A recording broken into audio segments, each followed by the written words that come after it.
កូនស្រីយើងត្រូវការជ្រើសរើសប្តីពួកឯងអង្គុយឲ្យស្រួលបួលឲ្យកូនស្រីយើងរើសឲ្យស្រួលបួលនិងមើលឲ្យស្រួលបួលអាចខ្ញុំមើលអីហ្នឹងផ្នែកតាំងយ៉ាងនេះប្រុសចង្រៃអាក្រក់មើលណាកុំជ្រើសរើសខ្ញុំកុំជ្រើសរើសខ្ញុំកុំជ្រើសរើសងើបមកមើលងើបមុខត្រង់មកឲ្យចាំខ្ញុំមើលខ្ញុំមើលកុំអោនពេកអូ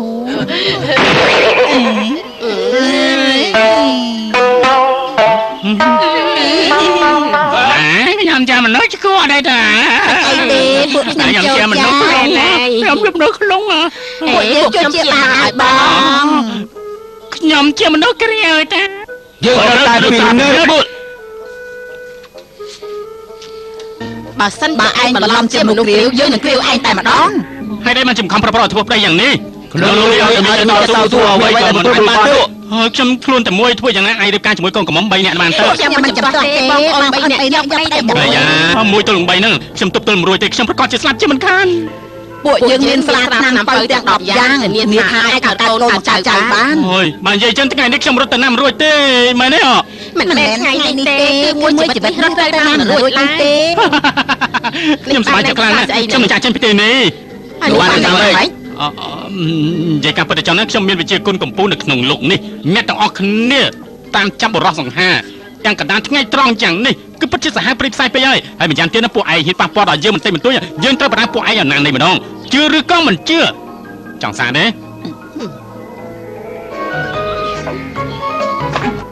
មករៀមដៃមាសប៉ាក់សៅលីងក្បាច់ស្វាប៉ាក់ខុងតុងខ្លាចហើយមែនទេអាយគេឈឺមើលស្អីគេមកជុលពឹសនេះហៅថា1 2 3វិលមើលភ្លាមក្រោយពីត្រូវមកជុលពឹសយើងរាប់ពី1ទៅ13ទោះជាឯងមានវិជាគុណខ្លាំងយ៉ាងណាក៏មិនកំរើបានដែរនិយាយកុហកមានណាជឿទេខ្ញុំ2មានមិនអីទេ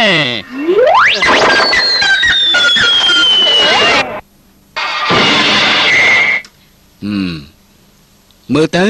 បរិបទទាំង3មិនជាកាចប្រមាណទេតែប្រពន្ធរបស់គេកាចជាងពួកគេទៅទៀតអញមានដឹងថាបងប្អូនរបស់យើងត្រូវគេចាប់យ៉ាងម៉េចទេមនុស្សកាញមានកំពូលភ្នំកំណាចមួយទីនោះមានជាតិអរ៉ែគឺមនុស្សកំណាចទាំង3ជាអ្នកកាន់កាប់គ្មានអ្នកណាហ៊ានទៅទេនៅលើកំពូលភ្នំមានផ្ទាំងមួយខ្នងពួកគេទាំង3សាងសង់ឡើងខ្ញុំជឿថាបងប្អូនធម៌របស់លោកប្រកាសជាគេចាំទៅដាក់ទីកន្លែងនោះហើយយ៉ានេះជាការងាយណាស់វិជាគុណលោកសានគន់ពូកាយយ៉ាងនេះមនុស្សកំណាចទាំង3មិនអាចឈ្នះគេបានទេលោកបងសានគន់ឡើងទៅលើកំពូលភ្នំជួយគេរួចបាត់ហើយកំពូលភ្នំនេះបានធ្វើដំណើរណាស់មានតែមនុស្សកំណាចទាំង3ទើបស្គាល់ផ្លូវឡើងទៅលើភ្នំស្រួលដើរ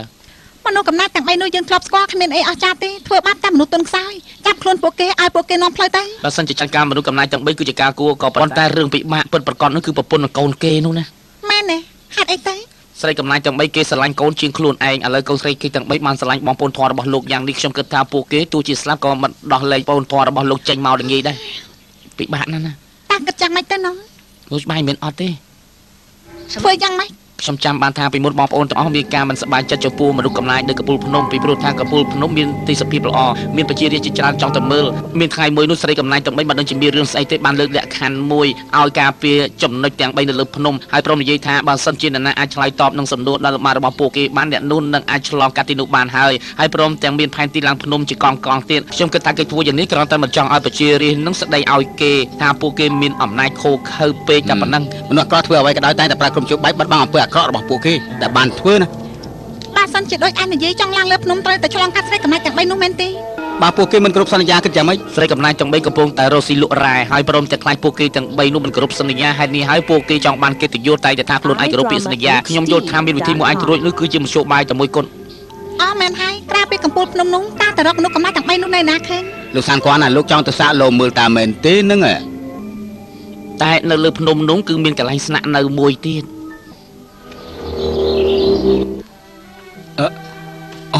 គឺទីនេះហើយមែនទេ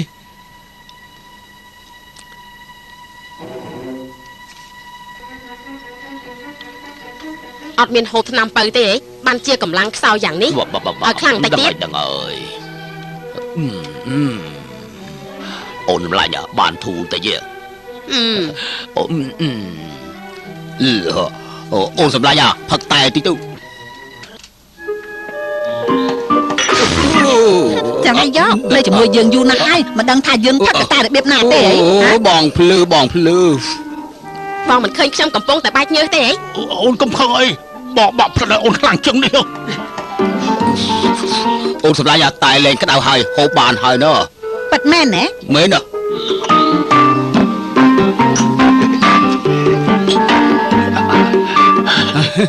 មិននឹកស្មានថាជនកំណាយទាំង3នៅមុខប្រពន្ធដូចជាកូនជ្រូកយ៉ាងចឹងតទៅសោះហើយ មើលចុះមើលឡើងមានតែថ្ងៃស្អែកពេលព្រឹកគឺជាពេលល្អស័ក្តិសមនឹងរៀបមង្គលការណា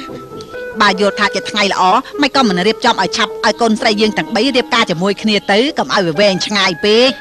មែនហើយមុនក្រោយគង់តែរៀបការពួកយើងរៀបការឲ្យបានឆាប់បន្តិចទៅ តែអាចចង្រៃនោះគឺមិនចង់រៀបការទេ là ngùng men bắt cho mình là ngùng men mình pro ắt bàn ca chạy ta chập say say bằng không ở kia riệp ca ban trong này con say dương mình ai bằng không ai chẳngไรnu rôm tầm này ban thế មិនបានទេ មានឆ្នាំទេវតាមួយកញ្ចប់នេះមានអីខ្លាចគេមិនព្រមរួមដំណេកនោះ មិនអើយ ôi mình chắc mà yên to tại sao មើលទៅបងប្អូនធររបស់លោករតនាមិនរួចទេ ឥឡូវសម្រាប់អញ្ចឹងទៅចុះថ្ងៃស្អែកបងប្អូនយើងទាំង3យកធូបយកទៀនឡើងលើភ្នំរៀបចំសែនជីដូនជីតាក្នុងពិធីមង្គលការហើយឲ្យពួកគេរួមដំណេកទៅចុះ អូនកុំព្រួយបងប្រកបជារៀបចំឲ្យបានស្រួលបួល chân sư phi bắt cho về tên này នេះលោកសានគន់ណាលោកដូចជាបារម្ភពីពិធីមង្គលការរបស់បងប្អូនធរលោកណាលោកសានគន់លោកនឹងគេតាក់តងគ្នាញឹកញាប់ណាស់តើមែនដែរទេនឹង cha con là dây tết នេះណាដែរបាញ់មិញខ្ញុំដូចជាលឺសូរមនុស្សនិយាយគ្នាអ្នកស្រីធំស្ដាប់ច្រឡំទេដឹងហ៎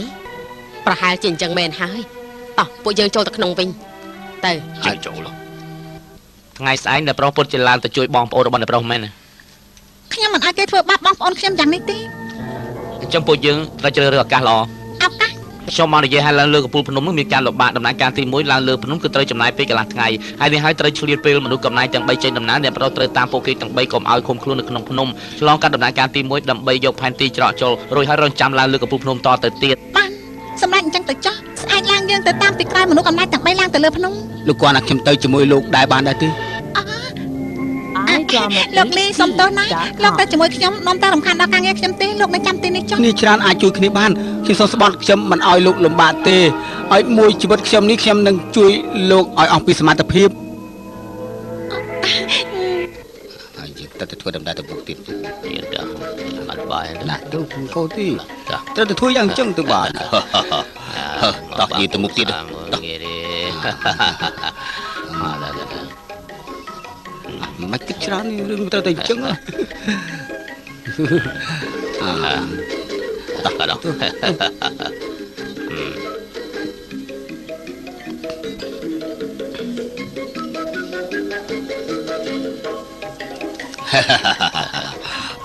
មកពុយយើង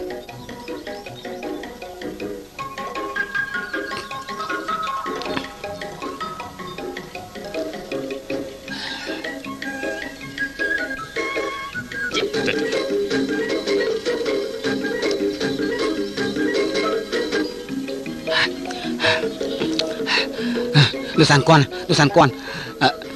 ស៊ឺសុងនិយាយត្រូវហើយផ្លូវនេះពិបាករកណាស់សុទ្ធតែផ្លូវបំបែកបើសិនជាមិនតាមពួកគេយើងទៅណាក៏មិនរួចដែរ យ៉ាកុំនិយាយច្រើនពេកលូច្រើនយ៉ាងនេះប្រកាសជាតាមមិនទាន់ទេ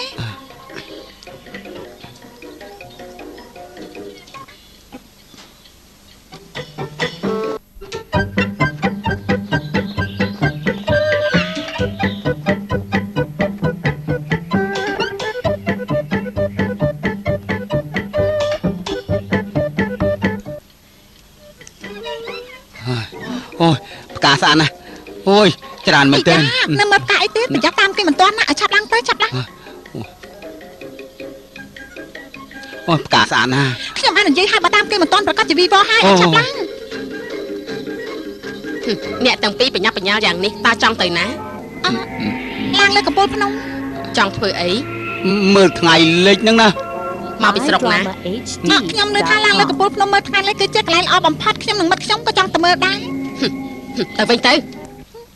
ហេតុអីទៅ យើងដឹងច្បាស់ណាស់ពួកឯងមិនមែនមកមើលថ្ងៃលិចទេ មកមិនមែនមកមើលថ្ងៃលិចតាមមកធ្វើស្អីទៅ យើងមិនដឹងថាពួកឯងមកធ្វើអីទេតែទោះជាយ៉ាងណាអ្នកទាំងពីរឡើងទៅលើ អានេះមិនមែនភ្នំអ្នកស្រីតែម្នាក់ទេមិនក៏ហាមឃាត់ពួកយើង មែនហើយ បងសានគន់ណាសម្រុកចូលទៅបិទជីបចោលរបស់គេ មក មិនបដៅគេប្រកាសចម្ដឹងខ្លួនទេអាយ៉ាទីនេះចម្លែកណាស់ខ្ញុំអស់កម្លាំងទៀតក្នុងខ្លួន អ្នកប្រុសនេះជាមនុស្សក្នុងពិភពគុណទីដឹងបានជាដឹងថាទីនេះមានការចម្លែកឆាប់រហ័សយ៉ាងនេះតែវាយឺតពេលទៅហើយ ស្រីចង្រៃតើនេះជាវាជាបិសាចស្អីទៅ មិនមែនវាជាបិសាចនោះទេនេះគឺជារឿងចម្លែករបស់ធម្មជាតិណា អូខ្ញុំដឹងហើយនោះគឺមកពីផ្កាទាំងអស់នេះមែនទេ អ្នកប្រុសពិតជាឆ្លាតមែនមិនខុសទេផ្កានៅទីនេះមិនមែនផ្កាព្រៃឡើយគឺខ្ញុំជាអ្នកដាំដោយផ្ទាល់ហៅថាផ្កាស្មៅស្នេហ៍ស្និទ្ធផ្កាកាន់តែក្រអូបជាតិពឹសកាន់តែខ្លាំងតែស្មៅស្នេហ៍ស្និទ្ធនេះមិនធ្វើឲ្យអ្នកប្រុសស្លាប់ទេវាគ្រាន់តែធ្វើឲ្យអ្នកប្រុសអស់កម្លាំង2 3ថ្ងៃ3យប់តែប៉ុណ្ណោះបើសិនជាព្រមចាក់ចេញពីទីនេះយើងនឹងឲ្យថ្នាំអន្សាបទៅអ្នកប្រុស ចុះបើយើងមិនទៅវិញ អញ្ចឹងយើងនឹងទម្លាក់ពួកឯងចុះពីលើភ្នំទៀត ណែឈប់សិនយ៉ាងលើថាអាចឆ្លើយតបនឹងសំណួរនេះបានគឺអាចឡើងក្នុងបានមែនទេ អ្នកណាប្រាប់ពួកឯង កុំសួរច្រើនពេកតើមែនទេ ណែមែន បាត់តែគោរពសន្យាមែនតាមមានសំណួរអីមិនក៏ពិបាកឆ្លើយម្ល៉េះសូមមកចាស់ បានបើសិនជាអ្នកទាំងពីរឆ្លើយតបបានយើងមិនត្រឹមតែឲ្យពួកឯងឆ្លងកាត់ទីនេះហើយឲ្យថ្នាំអន្សាបទៅពួកឯង ឆាំនិយាយទៅឆាំនិយាយទៅ យើងចង់ឲ្យពួកឯងក្នុងរយៈពេល1ម៉ោងនិយាយប្រាប់យើងថាទីនេះមានផ្កាប្រមាណតង ថ្មី ទៅនេះមានផ្កាច្រើនណាស់មកយប់មួយថ្ងៃរាប់ក៏អស់ដែរ1ម៉ោងរាប់យ៉ាងម៉េចទៅ ពួកយើងមិនអាចឆ្លើយបានទេនេះដូចជាលេងសើចពេកហើយទេដឹង អ្នកប្រុសបើសិនជាសំណួរងាយឆ្លើយនោះមិនមែនជាសំណួរពិបាកទេ លោកសាន់គាត់គិតយ៉ាងម៉េចទៅ ជើងសាក់មើលទៅ អើយ iDrama8 308 390 400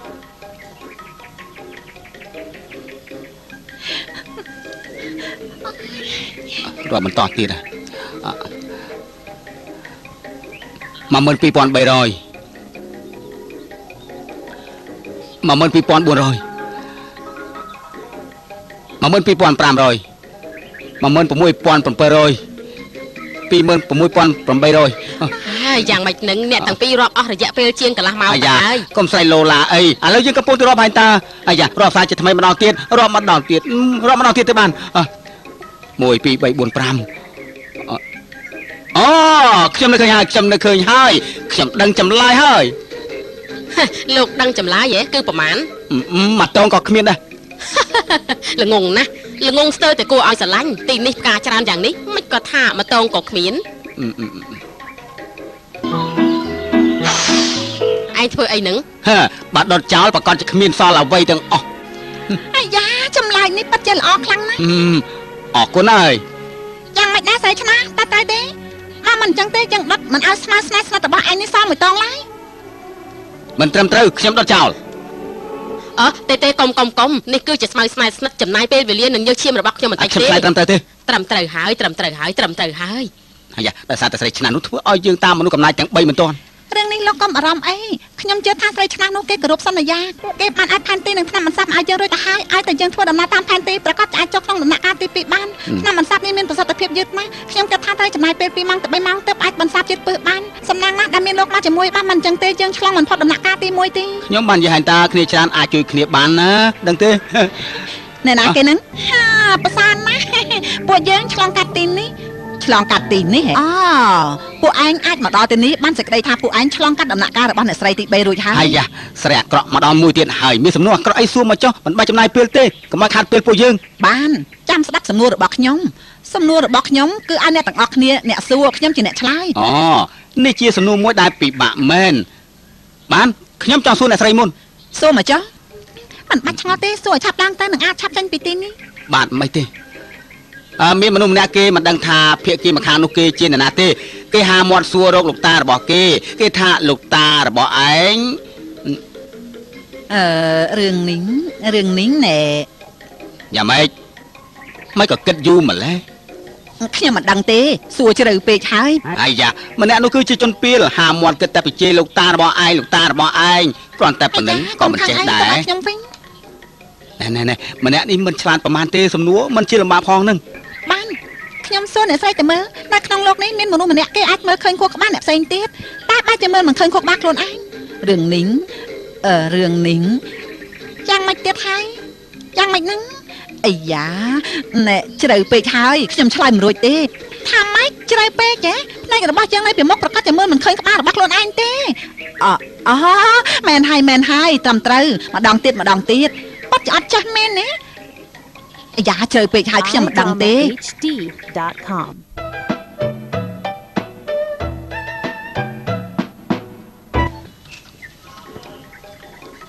ខ្ញុំមិនដឹងទេអាយ៉ាយ៉ាងនេះតស៊ូមិនកើតទេសួរសំណួរអីក៏ថាមិនដឹងដែរ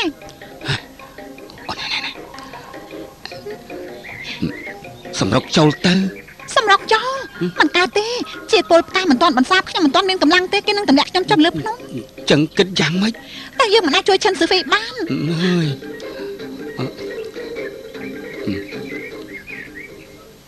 អូខ្ញុំនឹកឃើញហើយសំណួរនេះគេប្រកាសជាឆ្លើយបាត់មែនណាសួរឲ្យឆាប់ឡើងទៅអ្នកស្រីខ្ញុំមានមិត្តម្នាក់ឈ្មោះឈិនតាពូនៅមុខផ្ទះគេមានអណ្ដូងមួយពេលដែលចេញមកដងទឹកម្ដងចំណាយពេល2ម៉ោងក៏ដងទឹកមិនបានដែរហេតុអីទៅណែរឿងនេះណែហើយយ៉ាលោកលីសំណួរនេះជ្រៅពេកហើយខ្ញុំឆ្លើយមិនបានទេគេមានរឿងអីឆ្លើយមិនអីទេគេប្រកាសជាឆ្លើយណែអូយណែជ្រៅពេកហើយត្រឹមត្រូវណាស់មកពីជ្រៅពេកហើយត្រឹមត្រូវចិនតាពូមានដងមួយជ្រៅពេកហើយនេះហើយបានជាពេល2ម៉ោងក៏ដងទឹកបានដែរត្រឹមត្រូវហើយឆ្លើយត្រឹមត្រូវឯងប្រើល្បិចខ្ញុំប្រើល្បិចអីដងជ្រៅពេកគឺឆ្លើយត្រូវហើយចម្លើយគឺជ្រៅពេកហើយនេះជាចម្លើយត្រឹមត្រូវស្រីឆ្នះពួកយើងអាចឆ្លងកាត់បានហើយបានហើយទៅចុះទៅ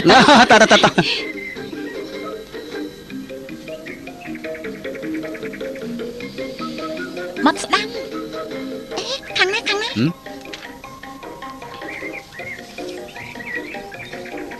iDramaHD.com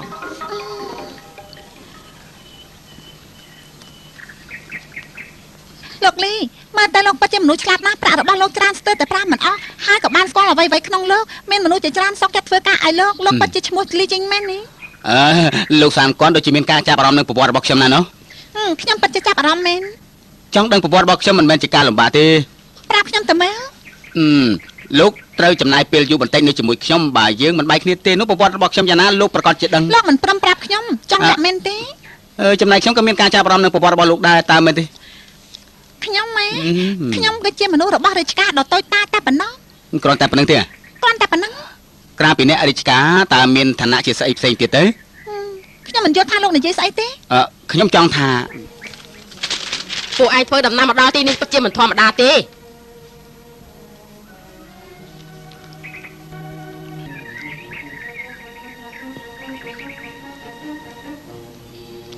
ពួកឯងមកដើម្បីមើលថ្ងៃរះថ្ងៃលិចមែនទេមិនបាច់សួរទេច្បាស់ពួកឯងជាអ្នកកំណត់យើងឆ្លើយសំណួរទៅហើយតើឯងឡើងភ្នំបានដែរទេមានអីចង់សួរម្ចាស់ក្តារខ្លាំងណាស់បានអ្នកទាំងពីរចង់ឆ្លងកាត់ទីនេះត្រូវឆ្លើយនឹងសំណួររបស់យើង3ម្យ៉ាងទៀតក្រោយពីយើងសួរសំណួរហើយរាប់ពី1ដល់3ត្រូវតែឆ្លើយភ្លាមឆ្លើយមិនរួចຕົកថាចាញ់ណែបាននិយាយមកចុះល្អណាស់គ្រាន់បើមែនសំណួរទី1ឪពុករបស់សៀវមីងមានកូន3កូនទី1ហៅថាអេមីងកូនទី2ហៅអឺមីងកូនទី3តើគេឈ្មោះអីទៅអេមីងមីងប្រកាសជាសាន1 2គឺសេមីងអ្នកស្រីថានោះគឺឪពុករបស់សេមីងណាប្រកាសជាសេមីងហើយមានរឿងអីសានមែនហើយអ្នកស្រីធំបាន iDramaHD.com សំណួរទី2ក្នុងចំណោមកូនទាំង3នាក់អ្នកណាឧស្សាហ៍ជាងគេអ្នកណាខ្ជិលជាងគេអាយ៉ាកូនទាំង3ខ្ញុំដែរស្គាល់ធ្វើយ៉ាងម៉េចអាចដឹងថាមួយណាសកម្មមួយណាខ្ជិល1 2ទី1ខ្ជិលទី2សកម្មអូមែនហើយអ្នកស្រី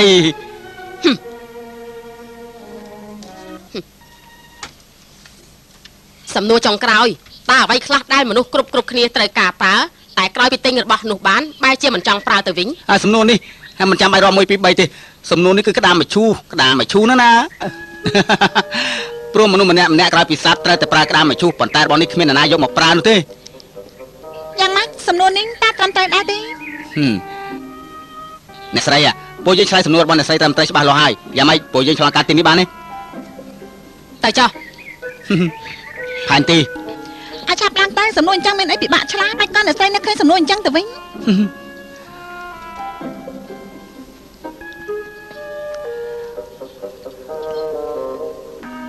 ធ្វើដំណើរតាមនេះទៅប្រកាសជាមើលឃើញមង្គលរបស់មនុស្សកំណាចហើយបានជាមើលមុខខ្ញុំយ៉ាងនេះចម្លែកណាស់លោកក៏ត្រូវថ្នាំពុលស្មើស្នាស្និទ្ធដែរអស់កម្លាំងដែរមែនទេហេតុអីក៏លោកមានកម្លាំងយ៉ាងនេះ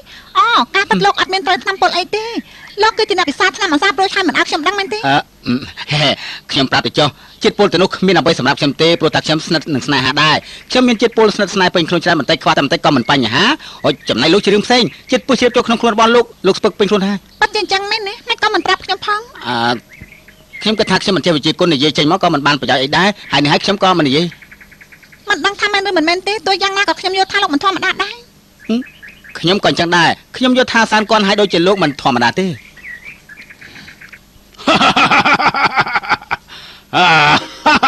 ប្បាយចិត្តណាស់កូនស្រីរបស់ពួកយើងថ្ងៃនេះនឹងរៀបការហើយឲ្យតែពួកគេទាំងអស់គ្នាថ្វាយបង្គំទេវតារួចហើយគេទាំង4នាក់នឹងក្លាយជាប្តីប្រពន្ធនឹងគ្នាហើយមនុស្សកំណាចដូចជាពួកឯងសប្បាយចិត្តយ៉ាងនេះបានការអីទៅពួកឯងមួយថ្ងៃយើងផឹកថ្នាំបន្ទន់ឆ្អឹងអញ្ចឹងធ្វើឲ្យយើងអត់មានកម្លាំងក្នុងខ្លួនប្រាប់ពួកឯងទៅចុះណាបើសិនជាយើងមានកម្លាំងនៅក្នុងខ្លួនឡើងវិញកុំថាឡើងខ្សែ2ចុងយើងសំបីតែផ្ទះទាំងមូលក៏អាចរលំបានដែរហើយពួកឯងខ្លាចទេ ឥឡូវឯងយល់លោកច្រើនណាស់យើងមិនជួយឯងទេ អ្នកទាំងអស់គ្នាពិតជាឲ្យកូនស្រីរៀបការជាមួយខ្ញុំមែនណានិយាយហើយទៅថ្ងៃនេះថ្ងៃល្អថ្ងៃរៀបការរបស់ឯងនឹងហើយតាំងគិតតែមើលថ្ងៃខែដែរថ្ងៃនេះថ្ងៃអាក្រក់បំផុតមានកូនចៅប្រកាសជាកោថ្លង់ជាមិនខាននោះទេក៏មិនអាចកើតមកយកខ្ញុំជាមនុស្សមកចង្រៃនិយាយអាក្រក់សះសមណាស់ខ្ញុំនឹងដាក់បណ្ដាសាឲ្យកូនស្រីរបស់អ្នកទាំងអស់គ្នាត្រូវរបួសជ្រុះថ្មិចអស់ខ្ញុំជាមនុស្សអាក្រក់បំផុតធ្វើឲ្យគ្រួសារអ្នកទាំងអស់គ្នាស្លាប់ជាមិនខាន យើងជាមនុស្សរឿងរស់ណាមិនខ្លាចណាឡើយ ខ្ញុំដាក់បណ្ដាសាអ្នកទាំងអស់គ្នារហូតដល់អ្នកទាំងអស់គ្នាជួបខ្មោចមិនដែរខ្ញុំ ផ្ដាច់ផ្ដាច់គ្នាណាផ្ដាច់ផ្ដាច់គ្នាណា ក៏ស្លាប់យូរហើយឥឡូវនេះកំពុងតែរងចាំពួកឯងនៅក្បាលជ្រូក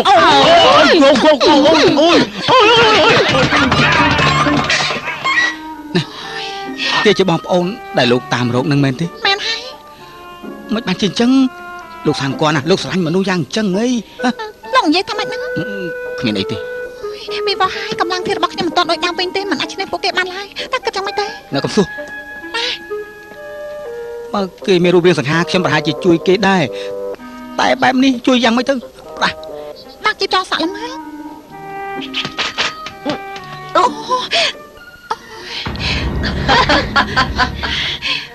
ឆ្នាំសាន់ដំ ក្រៅឡើងហើយ ថប់ទៀតណាលួចចាប់ការខ្ញុំ យើងដឹងថាពួកអញមិនមែនមនុស្សល្អយើងមិនអត់អន់ឲ្យពួកឯងទេ យើងជាមនុស្សអាក្រក់ឲ្យចំណែកពួកឯងនេះគឺជាមនុស្សអាក្រក់ហើយកើតមកក៏អាក្រក់ដែរ ហ៊ានស្ដីឲ្យយើងផងហ៎យើងមិនអត់អន់ឲ្យឯងទេកុំសង្ឃឹមឲ្យសោះផ្ដាស់ ដំបងយើងបារម្ភថាមានតែឯងម្នាក់ទេមិនដឹងថាឯងបង្កោតចៅឲ្យយើងបានប្រមាណតែឥឡូវនេះមិនចាំបាច់បារម្ភទៀតទេព្រោះថាមនុស្សបរោះក្មេងពណ៌ សត្វចម្លែកនេះខ្ញុំត្រូវការទេ ឯងទេជាសត្វចម្លែកនោះ កុំប្រមាថកូនស្រីយើង យើងមិនត្រូវការម្នាក់នោះទេយើងស្រឡាញ់ម្នាក់ នេះ នេះ ជារបស់ខ្ញុំ នេះជារបស់ខ្ញុំទេជារបស់ខ្ញុំស្រឡាញ់ម្នាក់នេះសង្ខាជាងម្នាក់នោះឆ្ងាយណាស់ខ្ញុំក៏ស្រឡាញ់ដែរជារបស់ខ្ញុំជារបស់ខ្ញុំ ស្រីស្អាតតែបាញ់មើលចាស់ទៅគេមិនត្រឹមតែសង្ហាហើយរូបរាងសម្បត្តិគ្រប់យ៉ាងក៏ល្អជាងខ្ញុំដែរហើយមិនជ្រើសរើសយកគេជាប្តីជ្រើសរើសខ្ញុំមិនគួរស្ដាយណា ឈប់និយាយទៅឈិនស៊ឺហ្វី ខ្ញុំនិយាយមិនខុសទេគេជាមនុស្សល្មើលគុណខ្លាំងណាស់ តែស្ងៀមកុំអត់លោកណា នៅឲ្យស្ងៀមមើលទៅវិញពិភាក្សាគ្នាទៅសុទ្ធតែជាគ្រួសារតែមួយអញ្តា ឥឡូវពេលវេលាកន្លងផុតទៅហើយឥឡូវគឺយ៉ាងមកទៅវិញ ទៅវិញជ្រើសរើសថ្ងៃខែទៅមែនណាពួកគេរត់ទៅណាមិនរួចទេ ណែពួកយើងត្រឡប់ទៅវិញទៅណា ខ្ញុំមិនទៅចាំទៅខ្ញុំនៅចាំមើលប្តីរបស់ខ្ញុំ កូនស្រីយើងសុភាពទន់ភ្លន់គួរឲ្យស្រឡាញ់ណាស់ណា ប៉ុន្មានហើយពួកឯងអាចរៀបការជាមួយកូនស្រីរបស់យើងជាសំណាងល្អរបស់ពួកឯងអើយ ណែកូនស្រីទាំង3ត្រូវចេះរៀនសូត្ររបៀបបម្រើប្តីផងពួកយើងត្រឡប់ទៅវិញ សម្លាញ់អាយ៉ូជួយផង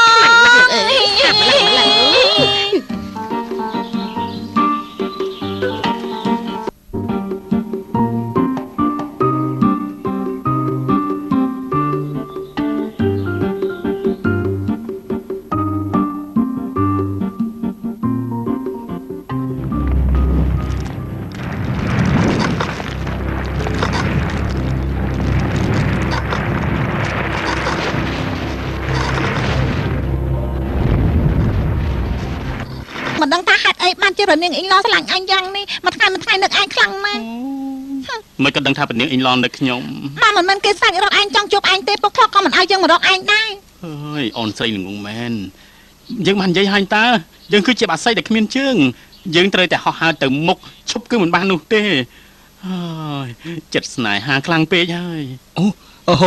សានគាត់ណាតាមពិតណាលោកជួយមិត្តល្អនេះគឺព្រោះតែនាងអ៊ីងឡមិនមែនព្រោះតែខ្លួនឯងទេហី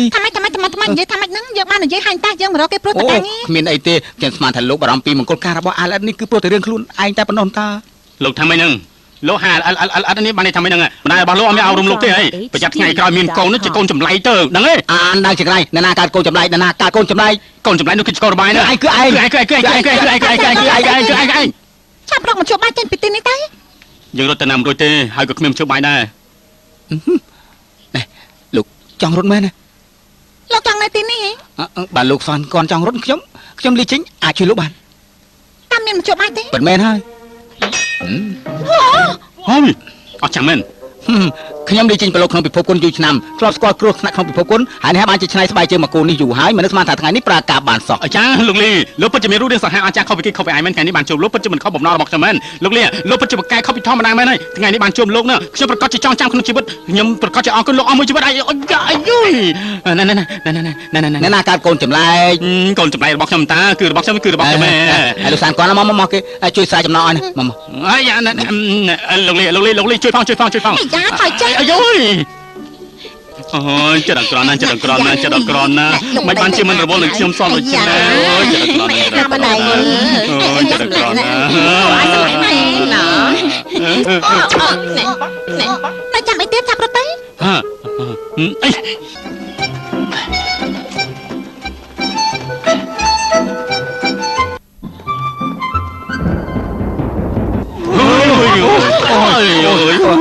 អីអាណាផ្លូវ បានចេញចឹង អូយច្រឡំផ្លូវទេដឹងអី អូយផ្លូវនេះពិតជាមិនខុសទេប្រកាសចំនួនកំណាញ់ទាំង3នោះបំផ្លាញផ្លូវចោលហើយធ្វើឲ្យខូចផ្លូវនេះមិនឲ្យពួកយើងទៅណារួចហើយឲ្យស្រីកំណាញ់ទាំង3នោះមកធ្វើបាបពួកយើង ចាំមិនមែនទេគេមិនមែនប្រកាសដល់ថ្នាក់នេះទេដូចជារំជួយផានដី អូវីបយទៅណាមរួចទេ ខ្ញុំនឹកឃើញហើយ ហ៎ធ្វើយ៉ាងណា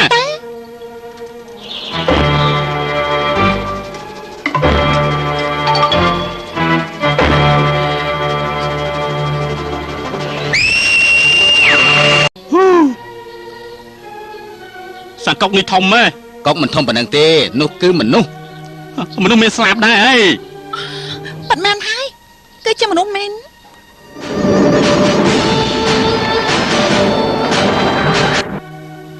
អូហេតុអីបានជាលោកមានមិត្តភក្តិចម្លែកបែបនេះណោះចម្លែកមែន លូលូអរគុណលោកហើយណា ទទួលសម្បត្តិពីលោកភ្លាមខ្ញុំក៏ អរបាយចានេះឆាប់ជួយពួកខ្ញុំភ្លាមទៅណា រៀបចំរួចហើយ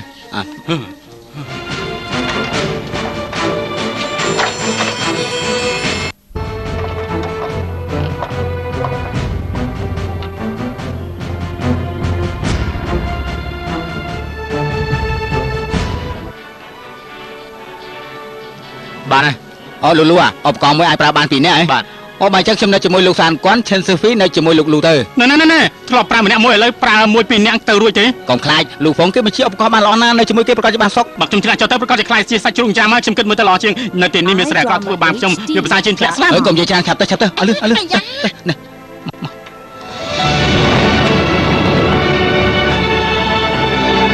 អូយខ្ពស់ណាស់លោកអូយម៉ែអើយជួយផង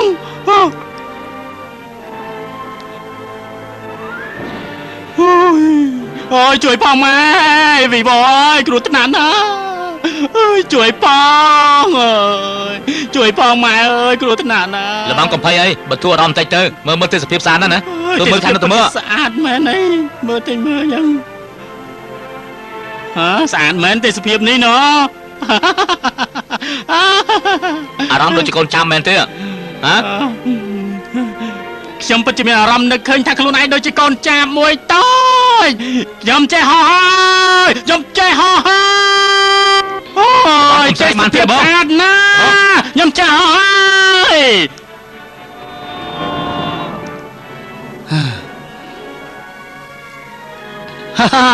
ទេសភាពស្អាតណាស់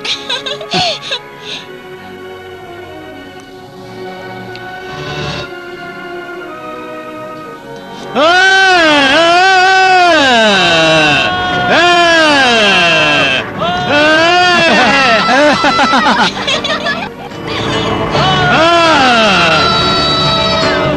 េសភាពស្អាតណាស់ ស្រីតទៀតបានទេ ទេ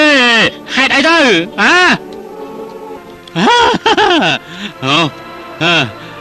លោកខ្ញុំសូមជម្រាបតាមត្រង់ចុះណាថ្លៃហោរបស់លោកនេះខ្ញុំអាចទទួលស្គាល់បានតែអ្វីដែរដូចជាអន់បន្តិចហើយ អំបោះក្រហមនេះហត់ចេញមកមិនក៏មិនកាត់វាចោលទៅខ្ញុំជួយកាត់ឲ្យវាក៏បានដែរយ៉ាងម៉េច ក៏ប៉ាខ្សែក្រហមគឺសម្រាប់ពេលមានអាសន្នទេ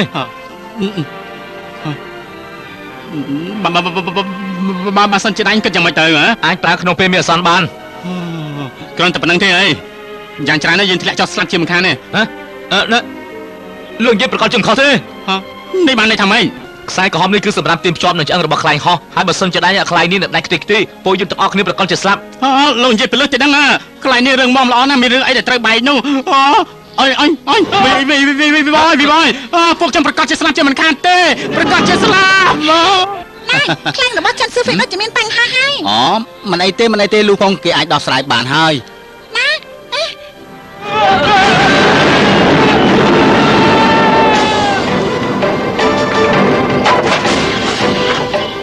ឆាប់ទៅតាមរកចិនស៊ឺហ្វីទៅដូចជាអត់ឃើញសម្រាប់ពួកគេទេ កុំភ័យអីលោកផងគេមិនអីទេខ្ញុំនិងលោកផងជួបគ្នាប្រហែលលើកទៅហើយយើងទៅភូមិពូគួយចាំពួកគេសិនទៅ បាត់ចិនចឹងមែន មែនទេទៅ iDramaHD.com.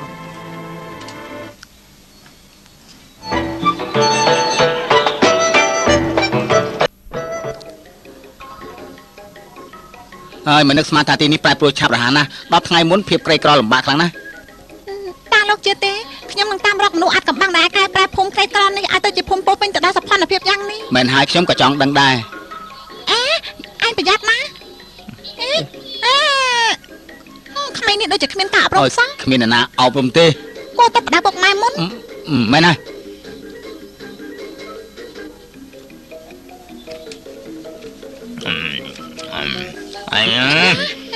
ថយចេញមើលមនុស្សខ្ទើយឲ្យមិនក៏រាំងបំណើយើង អញថាយើងជាស្អីអញនឹងយកម្ដងទៅមើល ឯងចង់ថាម៉េចឯងទេត្រូវប្រយ័ត្នប្រយែង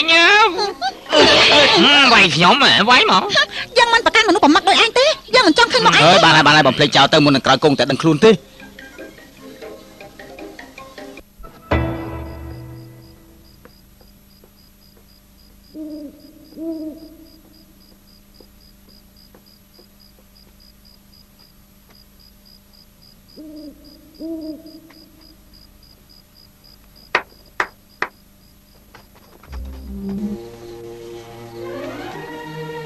លោកម្ចាស់វ៉ានមនុស្សដែលលោកត្រូវការមកជុំគ្នាអស់ហើយ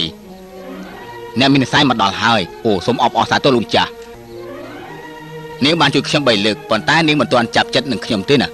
លោកម្ចាស់វ៉ានជាកំពូលមនុស្សប្រកាសជាអាចនៅជាមួយអ្នកមាននិស្ស័យជាមិនខាននោះទេខ្ញុំនឹងប្រឹងប្រែងគ្រប់យ៉ាងដើម្បីឲ្យគេចាប់ចិត្តនឹងខ្ញុំមកនេះមកបាទ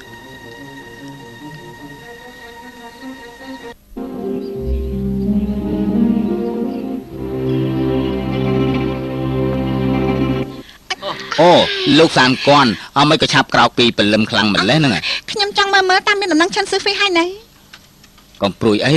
របស់លោកប្រកាសជាតាមរកគេឃើញ ជួយផង ជួយបងជួយខ្ញុំបងជួយពួកជួយផងជួយខ្ញុំ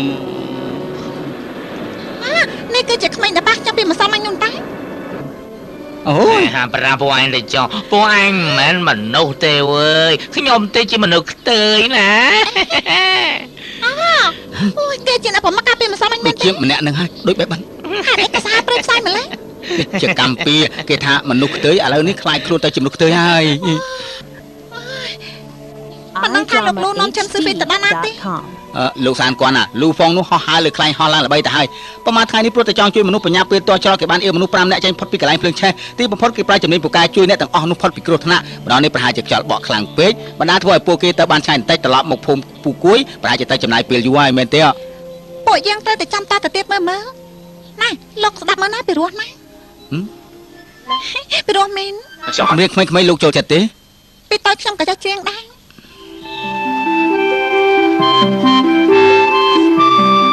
អរលោកម្ចាស់សូមជើញមើលនេះគឺជាស្នាដៃរបស់កំពូលជាងកំនួចឈ្មោះអូខៀនសូមជើញមើលតម្លៃមិនថ្លៃប្រហែលទេលោកម្ចាស់ នេះផ្ទាំងគំនូស្អាតណាស់ណា មានអីស្អាតទៅគ្រាន់តែមើលក៏ដឹងថារបស់ខ្លាំងខ្លាយទៅហើយខ្ញុំគ្រាន់តែមិននិយាយ អូលោកសានគន់បានស្គាល់គំនូច្បាស់ណាស់ណោះមែនទេ អរគុណ តើលោកសានគន់អាយុប្រហែលណា 25ឆ្នាំ មិនទាន់មានប្រពន្ធទេ នៅទេ ប្រសើរណាស់ចឹង យ៉ាងម៉េចហ្នឹង ខ្ញុំមានប្អូនស្រីម្នាក់ល្មមនឹងរៀបការដែរបើលោកសានគន់មិនយល់ទាស់ទេណែ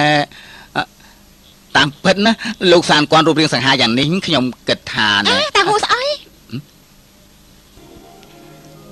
កាលពី3ឆ្នាំមុនខ្ញុំបានហូបតាហូស្អីកំពុងតែចំអិនទូទាំងប្រទេសរីឯតាហូផ្សេងខ្ញុំមិនចូលចិត្តហូបទេអូយ ណែលោកហ្វុងលោកមកតែម្នាក់ឯងទេ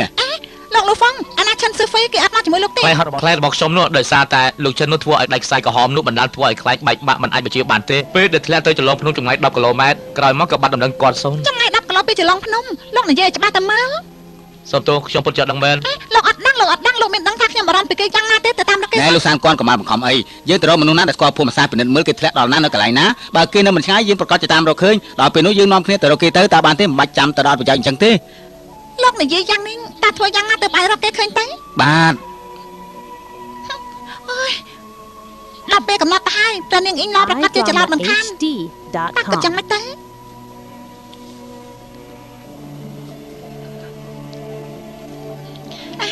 លោកលីមិនក៏រៀបចំពិធីជប់លៀងនៅទីនេះ លោកសានគាត់ចេញអង្គុយទៅ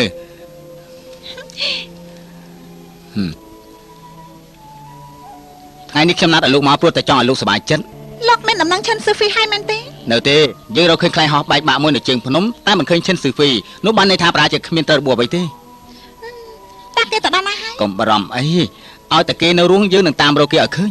តែពេលវេលាកំណត់របស់ព្រះនាងអ៊ីងឡជិតដល់ហើយ នេះមិនមែនជាកិច្ចសន្យាស្លាប់រស់ឯណាយើងរងចាំឲ្យយប់ទៀតទៅស្អែកយើងនឹងតាមរកឈិនស៊ឺហ្វីតទៅទៀត អូមែនហើយអាណាមិត្តភក្តិរបស់លោកមិនចូលរួមជាមួយយើងទេ បន្តិចទៀតគេនឹងមកជួបលោកហើយ មកហើយ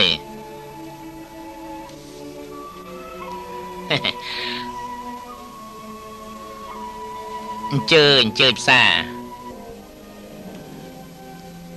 នេះគឺបាត់ដៃខ្លាឃ្មុំជាម្ហូបសម័យរាជវង្សឈិងមួយនេះគឺត្រីចំហុយជាម្ហូបដ៏ល្បីនៅតំបន់ជាងណាន អាយ៉ាបាត់ដៃខ្លាឃ្មុំពិតជាមានតម្លៃមែនហើយនៅលើភ្នំឆាំងបែកទៀតចំណាយទៅតុកាមានតែក្នុងសមុទ្រទេទើបមានយ៉ាងហោចណាស់ក៏ត្រូវចំណាយពេល10ថ្ងៃដែរលោកលីពិតជាប្រកែកអស្ចារ្យមែន ម្ហូបនេះចំណាយពេលមិនតិចទេលោកដឹងថាម្ហូបអីទេ នាងគឺជាស្នាដៃដ៏កំពូលចុងភៅទូទាំងប្រទេស ពិតជាពូកែមែន អាយ៉ាភ្លក់មើលសិន ពូកែហូបណាស់ណោះ ឈ្ងុយណាស់អេអាណាលបងអីគាត់ណៃណា អត់តិចទៀតគាត់មក ប៉ាត់មែននេះ30ឆ្នាំហើយគាត់មិនដែលចេញពីហានចុយទេលោកអញ្ជើញគាត់មកបានពិតជាមិនងាយមែនរាជការអញ្ជើញគាត់ទៅវាំងក៏គាត់មិនទៅ ហ៎មកនេះជាស្រាស្រីកំមុំក្រហមរបស់រាជវាំងខ្ញុំជូនលោកមកពេងសិនណាអញ្ជើញ សុំអញ្ជើញលោកលីលោកលីលោកខំប្រឹងប្រែងរៀបចំពិធីនេះមានគោលបំណងអីទៅប្រាប់ខ្ញុំតាមត្រង់មក កុំបង្ខំអីពិសាពី3ពេលសិនទៅបាត់ភ្លេង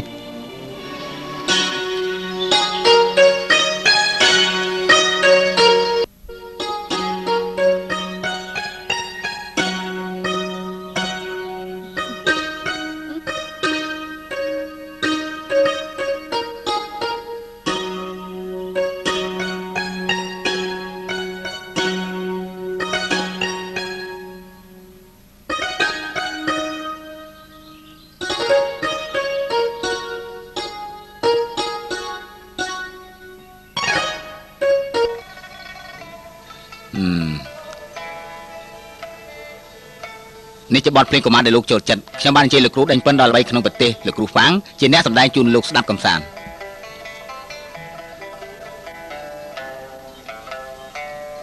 អូម្នាក់នេះគឺលោកអ៊ូឈិន លោកអ៊ូសួស្ដី អូខ្ញុំមិនរំខានដល់ទៅពីទេ លោកលីលោកប្រាប់ខ្ញុំតាមត្រង់មកថ្ងៃនេះលោកអញ្ជើញសុទ្ធតែអ្នកមានស្នាដៃនេះប្រកាសជាមានរឿងចង់ពឹងពាក់ខ្ញុំ ថ្ងៃនេះជាថ្ងៃដែលខ្ញុំចង់ដណ្ដឹងកូនកំមុំណា រឿងរបស់ប្អូនស្រីលោកអីតាមពិតខ្ញុំមិនដែលស្គាល់ប្អូនស្រីរបស់លោកទេនិយាយព្រឹងមង្គលការយ៉ាងនេះហាក់ដូចជា មិនមែនគេទេគឺអ្នកផ្សេង អ្នកណាទៀត ខ្ញុំគ្មានបងប្អូនទេការដណ្ដឹងនេះគឺខ្ញុំជាមួយនឹងនាង លោកលីប្រសពនិយាយលេងមែនមនុស្សប្រុសនិយាយព្រឹងមង្គលការស្អីគេទៅ មិនបាច់កុហកខ្ញុំទេតាមពិតខ្ញុំក៏ដឹងថានាងជាស្រីកំមុំហើយតា អាយ៉ាមិនបានជាអញ្ចឹងលោកធ្វើស្អីហ្នឹងហេតុអីបានជាធ្វើអញ្ចឹង ខ្ញុំទើបតែដឹងថានាងជាកំពូលអ្នកយកការទី1អាចកំបាំងក្នុងភូមិគ្រឹះអ៊ូឡុងឈ្មោះសានកនហៃថាងជាម្ចាស់ភូមិគ្រឹះទី1ដែលតែងតាមដោយលោកប្រមាត់ដៃ លោក ទ ពេលនេះឱកាសមកដល់ហើយខ្ញុំប្រាប់នាងតាមត្រង់មនុស្សដែលខ្ញុំជួបក្នុងលោកនេះមានច្រើនណាស់ឲ្យតែខ្ញុំត្រូវការអ្នកណាជួយពួកគេប្រកាសជាមកជួយធ្វើកិច្ចការឲ្យខ្ញុំជាមិនខានទេ អញ្ចឹងលោកគឺកំពុងអ្នកមានទូទាំងប្រទេសឈ្មោះថាវ៉ាន់យេសានលោកម្ចាស់វ៉ាន់នោះតាមមែនដែរទេ